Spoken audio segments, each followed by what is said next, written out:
ओडिशा में एक स्थान है रेमुणा, जहां खीर चौरा गोपीनाथ जी का भव्य मंदिर स्थित है। वहां रात्रि में ठाकुर जी को 11 मिट्टी के स्कोरों में खीर का भोग लगाया जाता है और भोग लगने के बाद जितने दर्शनार्थी होते हैं सब में वह खीर प्रसाद स्वरूप बांटी जाती है। एक दिन की बात है, श्री माधवदास जी वृंदावन के महान संत जगन्नाथपुरी जा रहे थे। रास्ते में रुककर रेमुणा पहुंचे। उन्होंने सुना कि यहाँ गोपीनाथ जी को खीर का भोग लगता है, तो रुक गए, शायद कुछ प्रसाद मिल जाए। रात्रि में ठाकुर जी को शयन का समय हुआ। 11 सकोरों में खीर चढ़ाई गई।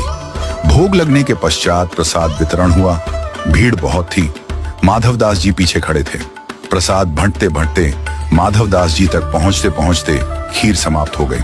पुजारी ने हाथ जोड़ ली, बोले, भक्तवर, खीर समाप्त हो गई। माधवदास जी 3 दिन से उपवास में थे, परंतु फिर भी न किसी से बोले, न कुछ मांगा। मन ही मन बोले, हे जगन्नाथ, आप तो जगत के अन्नदाता कहलाते हैं, पर आज आपके द्वार पर आकर भी अन्न नहीं मिला। वे एक वृक्ष के नीचे जाकर बैठ गए, भूखे प्यासे पर मौन शांत भक्त वत्सल भगवान के भरोसे।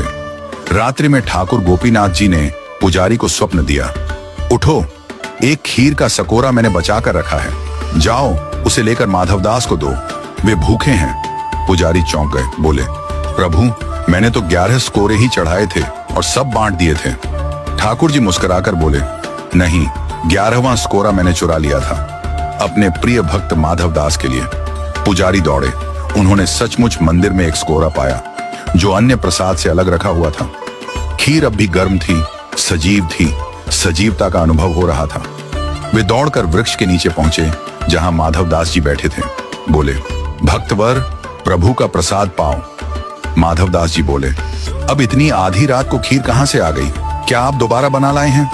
पुजारी भाव विह्वल होकर बोले, नहीं, प्रभु गोपीनाथ जी ने आपके लिए स्वयं चुरा ली थी खीर, आप भूखे ना रहें, इसीलिए।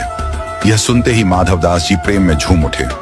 अगली सुबह उन्होंने मंदिर प्रांगण में नृत्य करना प्रारंभ किया।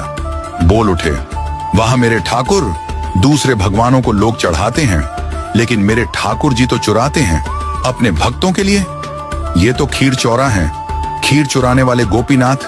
और तभी से गोपीनाथ जी का नाम हो गया, खीर चौरा गोपीनाथ। आज भी रेमुणा में रात को ठाकुर जी को खीर का भोग लगता है और उनकी वह प्रेममयी लीला सजीव रूप में याद की जाती है। भगवान कभी कभी भक्त के लिए चोर भी बन जाते हैं, क्योंकि उनका धर्म है भक्तों का रक्षक बनना। जो मांगते नहीं वो पाते हैं ठाकुर जी की सबसे गहरी कृपा। बोलिए भगवान जगन्नाथ जी की जय, संत माधवदास जी की जय। जय जय श्री राम।